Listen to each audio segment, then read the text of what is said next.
La Oumma de YouTube, que la paix soit sur vous. Je reçois beaucoup de messages me disant que les imams ne font rien pour les célibataires.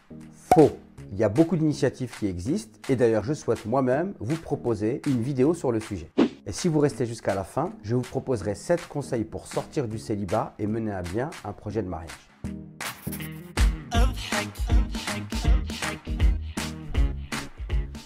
Quel type de célibataire êtes-vous? Donc il y a 4 types de célibataires. J'ai repris cette catégorisation que je trouve absolument pertinente du livre de mon frère bien-aimé Ali Habibi, thérapeute de couple et de famille, qui s'intitule Le célibat, liberté et souffrance, que vous verrez ici. Ce livre, vous pouvez le trouver sur Amazon sans problème. Je vous mets le lien en barre d'infos. La première catégorie de célibat, c'est le célibat qui est choisi. Donc c'est une personne qui choisit son célibat et pour elle, c'est absolument pas une souffrance. L'exemple qu'on peut donner pour illustrer ce premier cas de célibat, c'est l'exemple de l'étudiant qui a entre, je sais pas, par exemple 20-23 ans, qui finit ses études, qui ne ressent pas le besoin de se marier et qui envisage le mariage à la fin de ses études.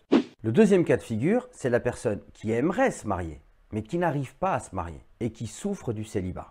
Et là, on peut donner l'exemple de personnes qui vivent chez leurs parents, qui ont parfois jusque 30 ans, voire même la trentaine passée. Et c'est des personnes qui sont souvent timides. Alors pas seulement, mais je donne un exemple pour illustrer ce cas de célibat. C'est des personnes qui sont timides, qui n'osent pas aller vers l'autre, qui peut-être aussi manquent de confiance en elles. Et dans le cadre de la famille, on ne les pousse pas à se marier. Il y a aussi parfois dans nos cultures l'envie pour les parents de garder les enfants à la maison et notamment les filles. Donc on peut avoir aujourd'hui des filles qui ont la trentaine passée, qui n'ont jamais connu d'homme dans leur vie, qui aimeraient se marier, qui ont le désir du mariage, mais elles ne peuvent pas en parler à leurs parents. Ces personnes-là éprouvent les plus grandes difficultés à entamer un projet de mariage et les plus grandes difficultés à en parler au sein de leur famille. Donc c'est une souffrance généralement qui se vit seule et dans le silence. Le troisième cas de figure, c'est des gens qui prétendent sincèrement choisir le célibat. Mais très souvent, c'est des gens qui, par exemple, ont connu le divorce, homme ou femme, avec enfant, qui les a traumatisés. Donc, il y a la peur de se projeter à nouveau dans un projet de mariage. Et cette peur est tellement grande qu'il est beaucoup plus confortable de se projeter dans le célibat à vie et finalement de dire, voilà, maintenant je suis libre. J'ai tellement souffert du mariage, je m'occupe de mes enfants, je suis dévoué à mes enfants, je fais plein de choses, je peux voyager quand je veux et tout cela est vrai. Donc dans une certaine mesure, ces personnes trouvent du plaisir dans leur liberté nouvelle, mais au fond d'elles, il y a quand même une souffrance, il y a un manque. Et finalement, la peur du mariage les a poussées à s'installer dans le refus du mariage en considérant que c'était profitable pour elles, mais le sentiment de plénitude dans ce cas-là ne peut jamais être atteint et donc il y a un manque perpétuel et une souffrance.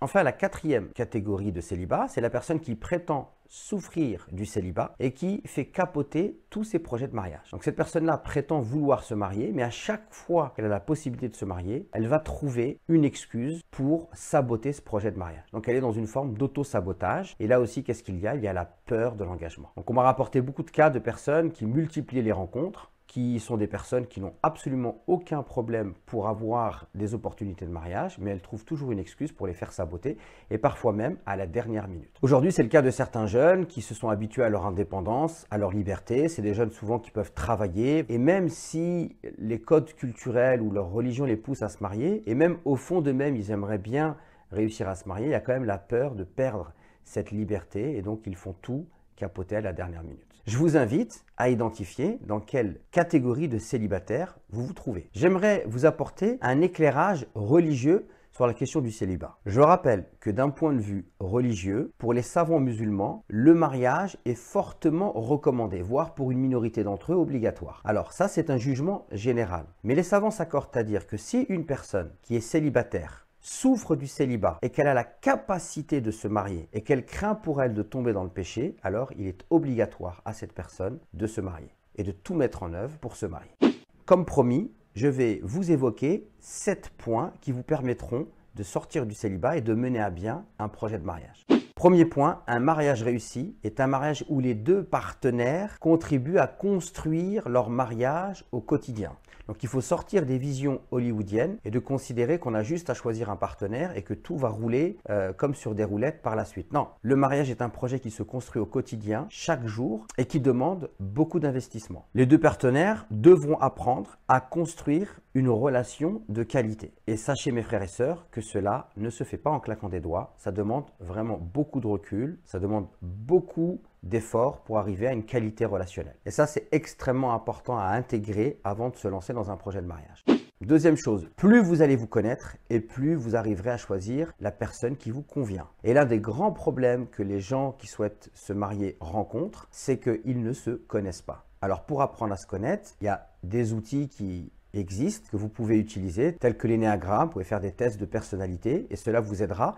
Mais avant tout cela, c'est de considérer que la personne peut-être que je connais le moins bien finalement, c'est moi, et que je dois apprendre à me connaître et à me découvrir et identifier mes besoins. Et une fois que tout ça est clair, alors ce sera plus facile pour moi de trouver la personne qui me convient parce que j'aurai clairement établi quels sont mes besoins pour être heureux dans mon couple. Troisième point, c'est qu'il faut arrêter avec la recherche de l'âme sœur, de penser qu'en fait il y a une personne qui est unique, qui me convient. Ça, c'est une vision hollywoodienne des choses. Non, il faut comprendre que pour trouver un bon partenaire, il faut faire un choix cohérent. Et cette cohérence, c'est que je dois choisir une personne avec laquelle nous partageons un projet de vie commun. Tant qu'il n'y a pas cette capacité à établir cette cohérence dans le choix, alors je me mets en danger. Donc dans ce choix, il y a bien évidemment des critères physiques, mais pas que. Il y a aussi des critères intellectuels, socio-culturels, des critères qui permettent à la personne de faire le bon choix et de choisir la personne qui a la personnalité avec laquelle on va pouvoir fonctionner.